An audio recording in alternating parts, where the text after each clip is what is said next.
Welcome, my friends. Come hear the tale of sinister occult rituals in the Red Hook area of Brooklyn, New York. We follow the investigations of Thomas Malone, a police detective who is investigating the mysterious and reclusive Robert Suydam and his dark and insidious activities. As he delves deeper, Malone uncovers a cult performing hideous rituals involving human sacrifice. Risking his life and sanity, Malone heads into the decrepit and decaying old brick buildings of Red Hook to confront the cult with horrific side effects that change his life forever. All in The Horror at Red Hook. Link to episode 1 above. In part 2, Detective Malone investigates the activities of Suydam and begins to suspect something dark and sinister is at work. To continue to make content, we need to grow. So please like, subscribe, but just as importantly, comment and share. The algorithm must be fed, or else it will consume the channel. And comments are one of its favourite meals. Only you can feed it. Come, sit, watch and listen as it is time to enter the Cave of Chronicles.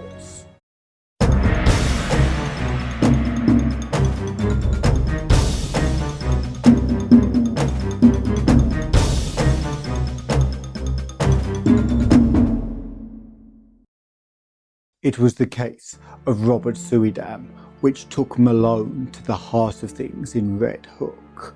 Suydam was a lettered recluse of ancient Dutch family, possessed originally of barely independent means, and inhabiting the spacious but ill-preserved mansion which his grandfather had built in Flatbush, when that village was little more than a pleasant group of colonial cottages surrounding the steepled and ivy-clad Reformed church, with its iron-railed yard of Netherlandish gravestones.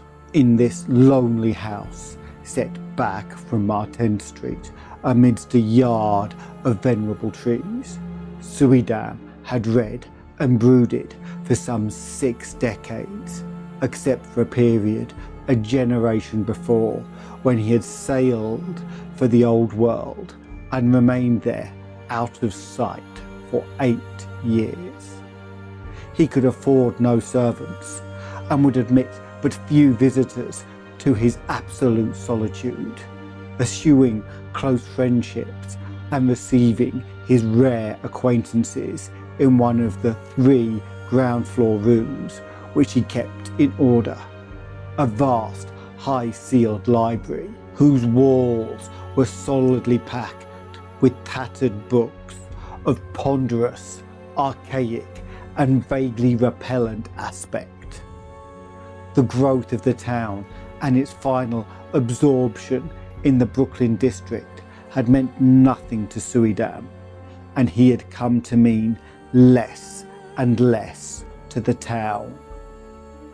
Elderly people still pointed him out on the streets, but to most of the recent population, he was merely a queer, corpulent old fellow whose unkempt white hair, stubby beard, shiny black clothes and gold-headed cane earned him an amused glance and nothing more.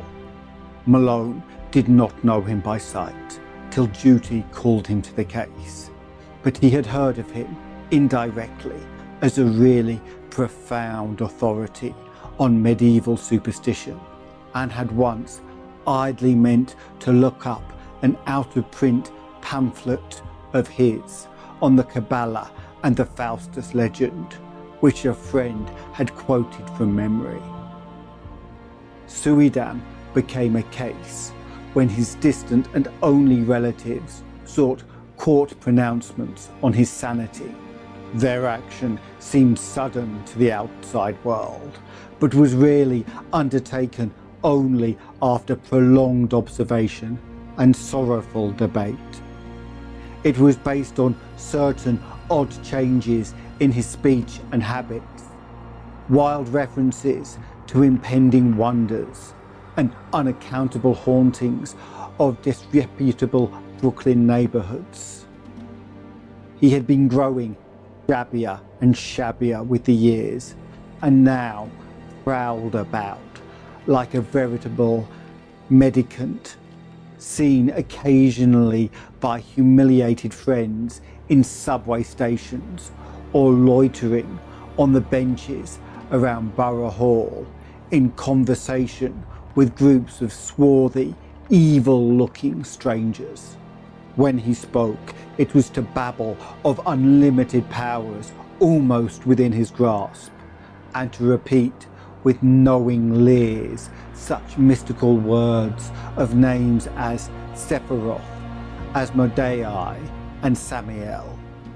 The court action revealed that he was using his income and wasting his principal in the purchase of curious tomes imported from London and Paris, and in the maintenance of a squalid basement flat in the Red Hook district, where he spent nearly every night receiving odd delegations of mixed rowdies and foreigners, and apparently concluding some kind of ceremonial service behind the green blinds of secretive windows.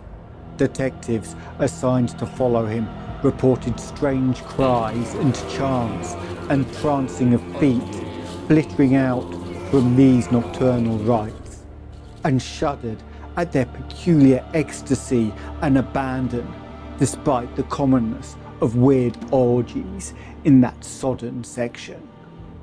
When, however, the matter came to a hearing, Suydam managed to preserve his liberty.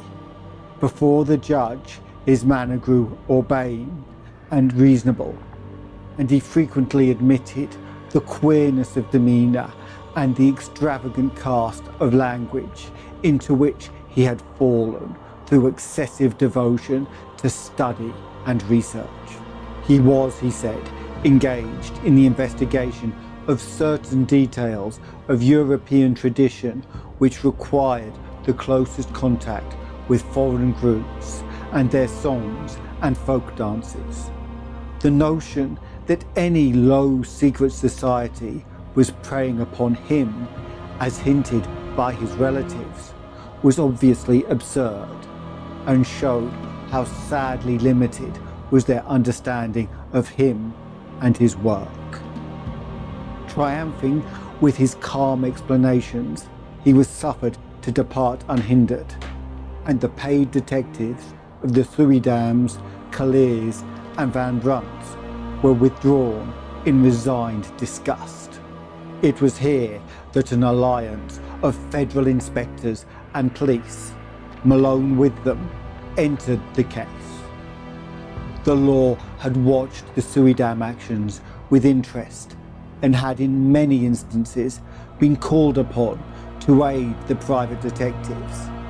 In this work, it developed that Suydam's new associates were among the blackest and most vicious criminals of Red Hook's devious lanes, and at least a third of them were known and repeated offenders in the matters of thievery, disorder, and the importation of illegal immigrants.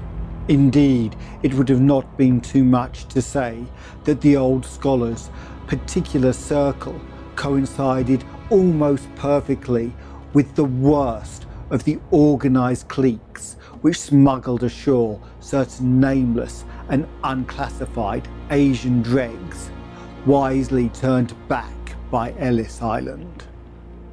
In the teeming rookeries of Parker Place, since renamed, where Suydam had his basement flat, there had grown up a very unusual colony of unclassified Eastern folk who used the Arabic alphabet but were eloquently repudiated by the great mass of Syrians in and around Atlantic Avenue. They could all have been deported for lack of credentials, but legalism is slow moving, and one does not disturb Red Hook unless publicity forces one to. These creatures attended a tumble-down stone church, used Wednesdays as a dance hall, which reared its Gothic buttresses near the vilest part of the waterfront. Clergy throughout Brooklyn denied the place all standing and authenticity, and policemen agreed with them when they listened to the noises it emitted at night. Malone used to fancy he heard terrible cracked bass notes from a hidden organ far underground when the church stood empty and unlighted, whilst all observers dreaded the shrieking and drumming which accompanied the visible services. Suydam, when questioned, said he thought the ritual was some remnant of Nestorian Christianity, tinctured with the shamanism of Tibet. Most people, he conjectured, were of Mongoloid stock, originating somewhere in or near Kurdistan, and Malone could not help recalling that Kurdistan is the land of the Yazidis, last survivors of the Persian devil worshippers. However this may have been, the stir of the Suydam investigation made it certain that these unauthorized newcomers were flooding Red Hook in increasing numbers, entering through some marine conspiracy unreached by revenue officers and harbour police, overrunning Parker Place and rapidly spreading up the hill, and welcomed with curious fraternalism by the other assorted denizens of the region. Their squat figures and characteristic squinting physiognomies, grotesquely combined with flashy American clothing, appeared more and more numerously among the loafers and nomad gangsters of the Borough Hill section, till at length it was deemed necessary to compute their number, ascertain their sources and occupations, and find, if possible, a way to round them up and deliver them to the proper immigration authorities.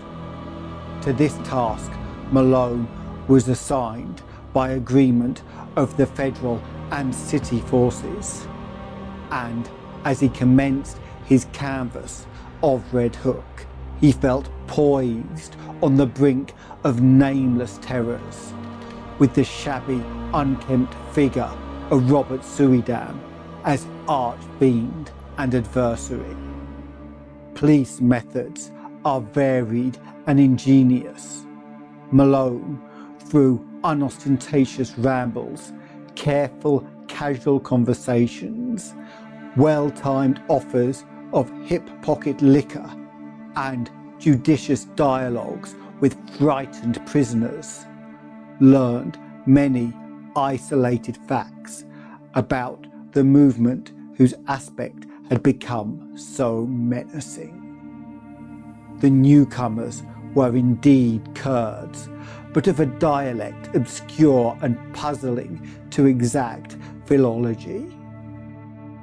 Such of them as worked lived mostly as dockhands and unlicensed peddlers, though frequently serving in Greek restaurants and tending corner newsstands. Most of them, however, had no visible means of support and were obviously connected with underworld pursuits, of which smuggling and bootlegging were the least indescribable.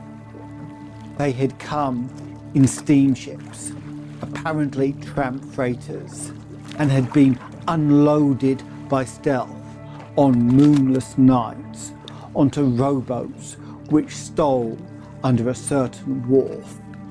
and followed a hidden canal and house Malone could not locate, for the memories of his formers were exceedingly confused, while their speech was to a great extent beyond the ablest interpreters.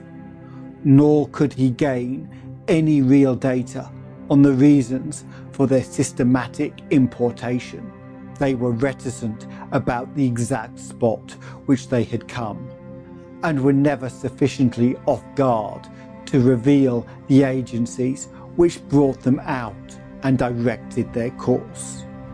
Indeed, they developed something like acute fright when asked the reasons for their presence. Gangsters of other breeds were equally taciturn, and the most that could be gathered was that some god or great priesthood had promised them unheard of powers and supernatural glories and rulership in a strange land.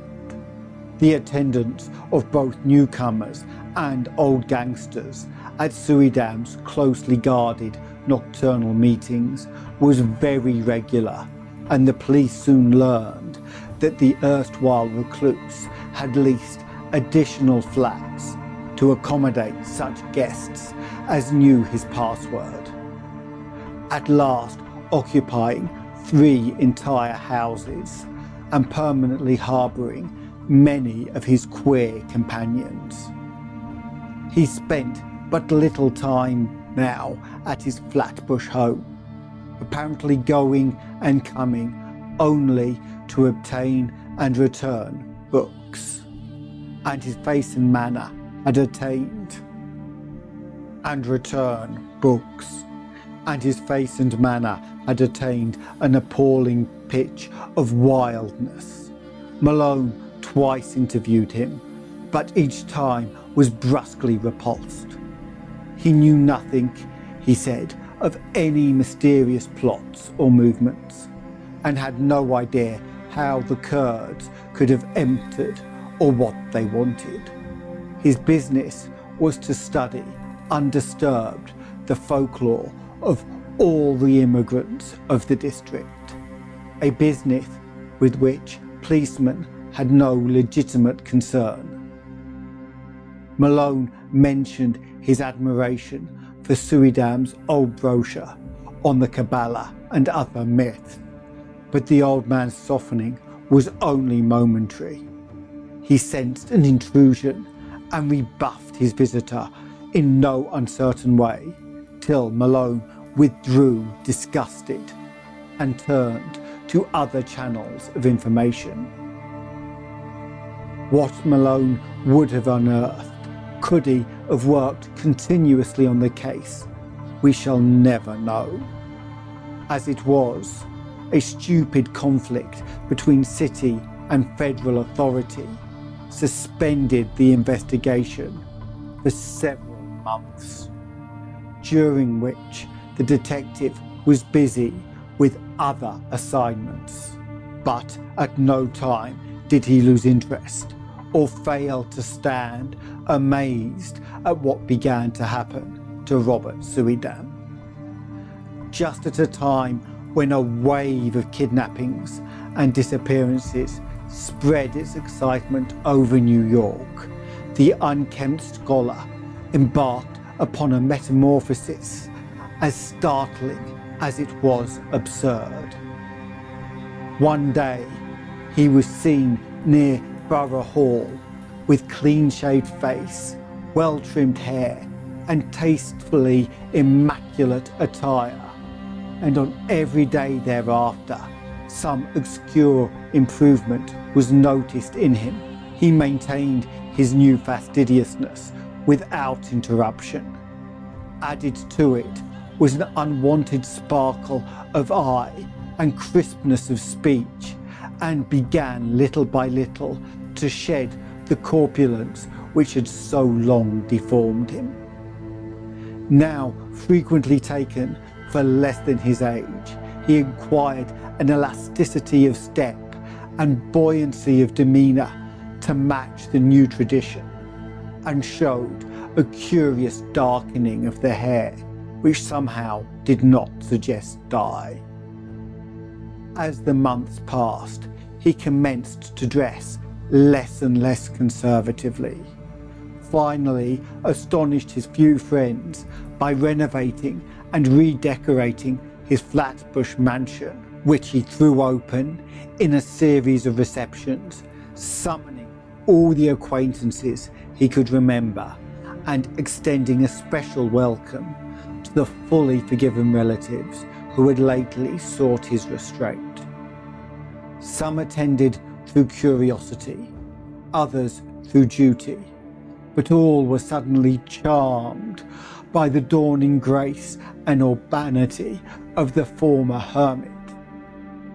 He had, he asserted, accomplished most of his allotted work, and having just inherited some property from a half-forgotten European friend, was about to spend his remaining years in a brighter second youth, which ease, care and diet had made possible to him.